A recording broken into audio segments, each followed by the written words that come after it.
Zimmerman trial today as the prosecution nears the end of a case some think has actually worked better for the defense. At issue today, day 8 of this trial, was George Zimmerman. Was he acting as a wannabe cop on the night he shot and killed Trayvon Martin? And what, if anything, did he know about Florida's stand your ground law on self-defense? One of his professors was on the stand today. You know, with Florida and other states, they have what's the stand your ground law, which evolved from the Castle Doctrine through case law. And did you cover that specifically? Yes. Did you discuss specifically self-defense and stand your ground laws in the connection of violent crimes such as murder? Yes.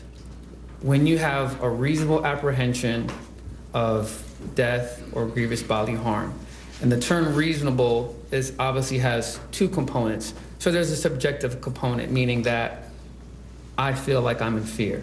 In my mind, I feel like I'm in fear of death or grievous bodily harm. But when stuff hits the fan, you're judged by jurors. And your actions have to meet a reasonable standard objectively. So whether or not a reasonable person in your position would have felt the way you felt. You don't have to wait until you're almost dead before you can defend yourself. No, I would advise you probably don't do that. Yeah. And I take it, when you're under attack, you never really know where that moment will be. No, unfortunately, you don't. All right, let's assess what we just heard. Joining us, our CNN legal analyst, Jeffrey Toobin, the former federal prosecutor, Sunny Hostin. She was in the courtroom for much of today. Also, the criminal defense attorney, Mark Nejame. Jeffrey, what was the point? Why did the state, the prosecution, bring this professor before the jury today?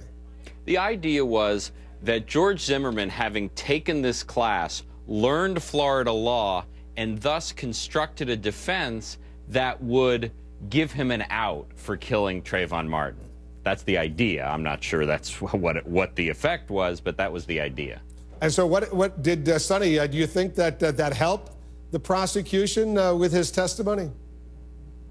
Well, it certainly helps their theory. It helps to show their theory, which is that George Zimmerman was sort of on the beat. He was a wannabe cop. He was frustrated with not being a cop and then acted the way that the prosecution claims that he acted. But I got to tell you, I think another piece that is important that came out of the testimony is that George Zimmerman, in his interview with Sean Hannity, said, I don't know anything about the stand your ground law. I only learned about it after the shooting. Well, this testimony shows that that really isn't true, because not only did this professor teach it to him, he got an A in the class. And so I think that's going to be pretty helpful to the prosecution. So what do you think, Mark?